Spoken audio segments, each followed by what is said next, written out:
Machine का दाम है 450 करोड़। वो मशीन से सीधे इलाज हो जाएगा, खत्म कहानी। उसे आयन बीम टेक्नोलॉजी कहते हैं। कोई इधर उधर नहीं। कंपनी है, साल में 1 को मशीन बेच दिया तो कितना फायदा है। ये भैया हम लोग जिंदगी भर करेंगे तो इतना ना है। वो मशीन से इलाज कराने का खर्चा।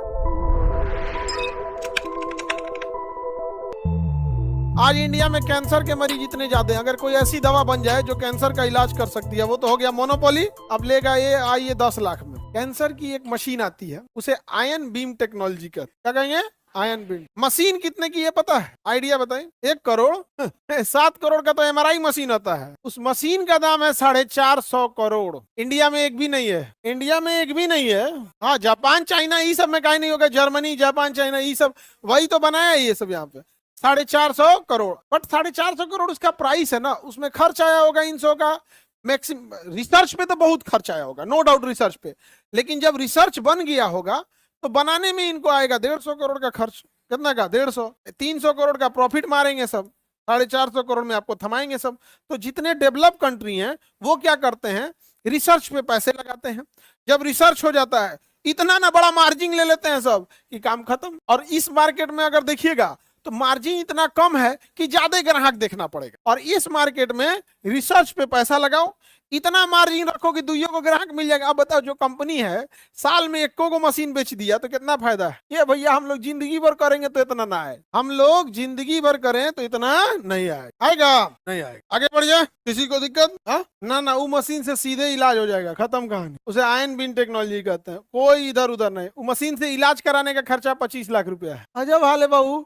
जो मशीन 450 करोड़ का लगाएगा, जो हॉस्पिटल 450 करोड़ की मशीन लगाएगा, तुमको क्या लग रहा है 35 रुपए में इलाज करेगा। अभी अपने हॉस्पिटल में एमआरआई सेट हो रहा है, एमआरआई मशीन सेट हो रहा है। उसको सेट होने में ना 1 महीना लगता है। इतना हैवी मैग्नेट होता है, खींच ले जाएगा आदमी को। और इतना पावरफुल होता है, इतना पावर 100 किलोवाट लेगा वो, इतना पावरफुल। वो मशीन 7 करोड़ का है, 7 करोड़। अब सोचिए वो बिल कितना उठाता होगा। ये एक एसी जो होता है ना 2 टन का होता है, 2 टन का। और उसमें लगा है 16 टन। कितना टन लगा है, 16 टन लगा है। और वह 24 घंटा 7 दिन और 365 दिन तक चलना चाहिए, बंद नहीं होना चाहिए। अगर वो बंद हुआ और टेम्परेचर डिफरेंस हुआ तो उस एमआरआई मशीन में भरा हुआ हीलियम उड़ जाएगा। और लगभग 60 से 80 लाख का हीलियम आता है। अगर एसी बंद हुआ या चूहा हुआ काटा और हीलियम उड़ा, हीलियम इंडिया में बनता भी नहीं है, यूक्रेन से आएगा। यूक्रेन में युद्ध चल रहा है, वो कहेगा अभी 2 महीना रुकिए। यूक्रेन में युद्ध चल रहा है ना, यूक्रेन से आता है, वो कहेगा अभी रुकिए, तब आप यहाँ शांति से रहिए।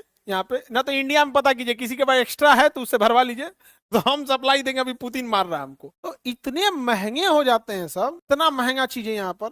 सोच सकते हैं यहाँ पे एगो मशीन, उसका रनिंग कॉस्ट सोचिए, जहाँ कितना बिल उठाएगा। यहाँ पे लोग पंखा चलाते हैं, पंखा चला के जाता है। आप लॉज में पंखा चला के चलिएगा तो मकान मालिक सुनाएगा बिजली बिल आता है, बंद करके जाओ।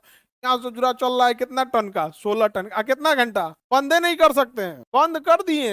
अपने पैर पे कुल्हाड़ी नहीं मार रहे हैं, कुल्हाड़ी पे जाके पैर मार रहे हैं क्योंकि कौन क्या उड़ जाएगा, हीलियम। और मिनिमम वो 60 से 80 लाख के बीच में आता है हीलियम, इतना महंगा। अब उसमें इलाज करने वाले जो मरीज जाएंगे, उसका डॉक्टर भी तो चार्ज मारेगा। तो जितने बड़े देश हैं, विकसित देश है, वो कॉम्पिटिटिव मार्केट की ओर जाते हैं कि मोनोपोलिस्टिक में जाते हैं। अब आप बताओ, इंडिया में कहीं एमआरआई मशीन नहीं बनती है, पूरी इंडिया में कहीं नहीं बनती है। आपको या तो जापान से लाना होगा, चाइना से, जर्मनी से या अमेरिका से। आपके पास 4 ऑप्शन है, आप कहीं से ले आइए। सबके पास उन्होंने क्या किया है, मोनोपोली बना दिया। एक तरह का मोनोपोली तो है, इतनी बड़ी पृथ्वी पर 4 को देश बना रहा है, ये मोनोपोली ही तो है कि नहीं। अब आपको है कि भाई रिसर्च में नो डाउट पैसा खर्च हुआ होगा, रिसर्च में पैसा खर्च हुआ होगा। लेकिन जो मशीन का 7 करोड़ दाम ले रहा है इसका, ये 7 करोड़ बनाने में खर्च नहीं आया होगा, बनाने में खर्च नहीं। क्योंकि जो भी खर्च आता है रिसर्च करने में, जब रिसर्च हो गया बस पार्ट पुर्जा लाइए बना दीजिए। बट रिसर्च में तो नो डाउट पैसा लगा होगा। तो जो सबसे ज्यादा प्रॉफिट किसमें लगता है, वो खर्च लगता है मोनोपोलिस्टिक में। सबसे ज्यादा प्रॉफिट मोनोपोलिस्टिक में। दोस्तों, ये जो प्लेटफॉर्म आप देख रहे हो उसका नाम है सही, और ये सही